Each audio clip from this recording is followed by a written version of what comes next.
Ayhan Erkmen, malbata Brikê bi nemala dengbêjiyê ye. Serdarê Kalikê wan her du kurê wî Biro û Emer, çawa jî şeroyê kurê Biro, bi wisa jî Faris û Hemîdê kurên Emer jî dengbêjin. Dengbêjiya mala Brikê eyan e û weke ekolekê ye. Tarzê strandina dengbêjên malbatê diyar e, dengeke xurt, zelal, bilind û teqile. Yên ku parîkî dengbêjiyê fêm dikin, dema ku dengbêjên vê malê guhdar dikin, nas nekin jî bi seda û kubra dengên wan tê derdixin ku ev dengbêj ji mala Brikê ye. Mala Brikê ji bereka mamtaciyan e. Dema Behlûl Paşa serwerê Bazîdê ye, tevlê êla Heseniyan tên Bazîdê li gundê Ortiliyê bi cî û war dibin. Ji ber wê ye ku ji wan re dibêjin êla Ortiliyan jî. Demekê şûnde ji wir jî derbasî herêma Sürmeliyê dibin. û heya rev û beza sala 1915 jî li vê herêmê dibin serweriya Ûsifbekê Hesen Axa de dijîn.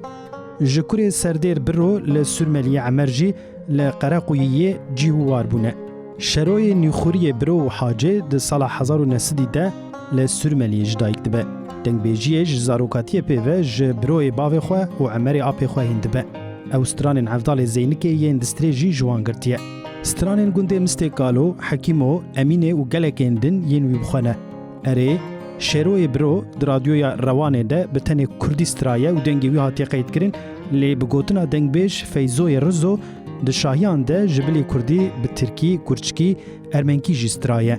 Hem jî ne bi aynoyîna ango ne ji rêzê xweş straye. Ji dengbêjên malbatê Mecidê Faris jî di sala 1911 de li gundê Qereqûyiyê ji dayîk bûye. Ew jî dengbêjiyê ji Farisê bavê xwe hîn bûye. Stranên Şeroyê Biro ku di strê hemûyan ew jî di strê. Strana wî ya Gedelaw ku bi navê wî tê bibîranîn. Bila ayê wan ji wan nemaman re nemîne. Dema ku di sala 1915 de ji nişka ve hej dikeve cemaetê rev û bez dest pê dike, Şeroyê Biro 15, Mecidê Faris 4 û perîşana xwişka wî jî 3 salî bûye. Ji bo rûmeta wan bin pê nebin, ewladê xwe davêjin û direvin. Biroyê bavê Şero û Emerê apê wî ji ber vê rev û bezê mirî bûne, mezinê malbatê Farisê pismamê wî bûye.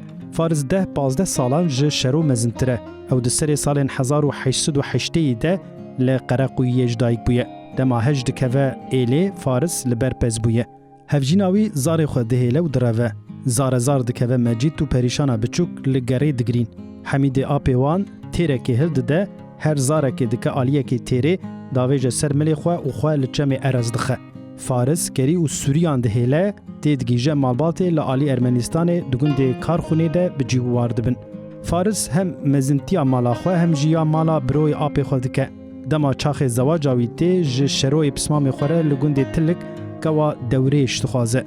Şero ji bo debarê di sala 1937 de ji Ermenistanê koçî Gurcistanê bajarê Tbilîsê dike.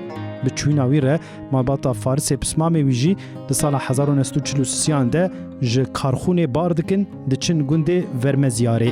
Ji dengbêjên malbatê yên jin ya herî navdar û eyan perîşana xwişka Şero ye.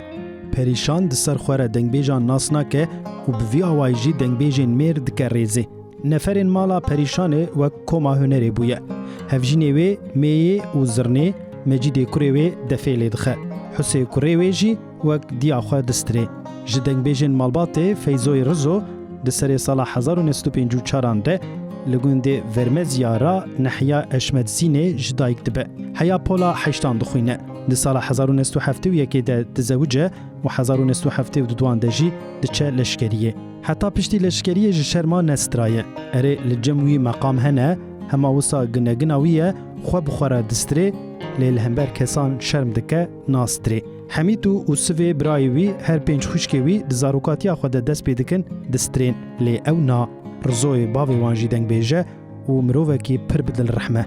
Ji ber ku zarê birayê wî dengbêj Mecidê Faris çê nabin, bi bûyînê re Hemîdê kurê xwe dide birayê xwe. Hemîd di malbata Mecidê apê xwe de mezin dibe û dengbêjiyê jî ji ber destê wî hîn dibe, ji ber wê ye ku jê re dibêjin Hemîdê Mecîd.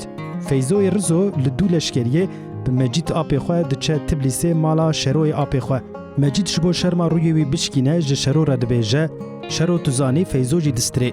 Şero dibêje, ronaya apê xwe hela ka bistrê ez bibîsim. Feyzo şermê davêje aliyekî destê xwe dide li bin peleguhê xwe û deng dide strana Şeroyê apê xwe ya Kosedaxiyê. Şeroyê apê wî hestewar dibe, خو ناگره به شابونه دگری. به کوتابونا سترانی را دبیجه مجید شکر جمالا تخودایی را وکی پیمره من دگوت گلوقه جمالا بریکی دنگبیج درین وای شکر فیزو دستری. جوی شونده ایدی فیزوی رزو بیناویر دستری. دبن باندورا دنگبیجیا شروع آپی خود مایه سترانین وی دستری. قراپت خادشو تی مالاوان دچه جوی گلک تشتان و سترانان دگره. به همان آوائی سترانین افوی اسد رشید باسو شاکرو و گلک دنگبیجن کو سترانین وان جوی خوشتین دستری. دما مجید آپی وی دبر نظر رحده یه جه فیزوی برازی خورا دبیجه فیزو از گناه خواتی خمستویه تا جدو ما مقام مالا باوی خوش بیرنکی جپی مره جی بیجی هری شاهیان ده بستری خلک بیجه وی رحمه خودی وی درستاری به که تو هینی کلاما کری. مجید دنه چلیا سال 1985 ده جیانا خوش دست ده و سف و کرم کره شروع برو جه تبلیسیتین هواریه شینه. دبیجن ما نویری بوکو جه شروع را بگوتا مجید مریه ما بگوتا دلیویه بسکنیا. حیا چلی مجید لور دمینن چلیوی ددن روی خو کردکن و پیروه دگرن تبلیسی. اره شروع برو مجید فارس کراپن لجدور رو بزی ده مالک ده مزن بونه دنگ بیجن به هفره پر هفالتی کرنه پر چونه شاهیا و اشقا گلکی جهف هست کرنه رحیوان لسر هف بویه. به وگره ماله شروع جهر دو کره خوره ده بیجه کرو هون چندک لکنه قد سر من ده ناین او جی ایدی نچار دمینن ده بیجن شروع والله مجید مریبو امج باوی چوبون. بینا شروع دچکه کلوگری دبه و دبیجه چاوا کرو هون چی دبیجن سی روش در باس نابه لحجده سبات 1985 ده شروع برو جکربان دمره برفکه وسا پر و بینا بیر دباره کو در روژان شونده دبیست سبات ده لناوندا تبلیسی دو گورستانا کوکیه ده لرخ شا اسماعیل کوریوی دسپیرن آخی و گوتنا شروع برو شکر جمالا تخودایی را دنگ بیجی مالا برکه لسر وسیعتا پیشیان بینا برد دومه. فیزوی رزو دنگ بیجی هینی تتال کره خوکریه. تتال فیزو جی هینی دنگ بیجی مالبات یه هری بچوک مخایل کره خودکه. خوده آردمچی به ایجا مخایل کمان جی لیزیده کریه.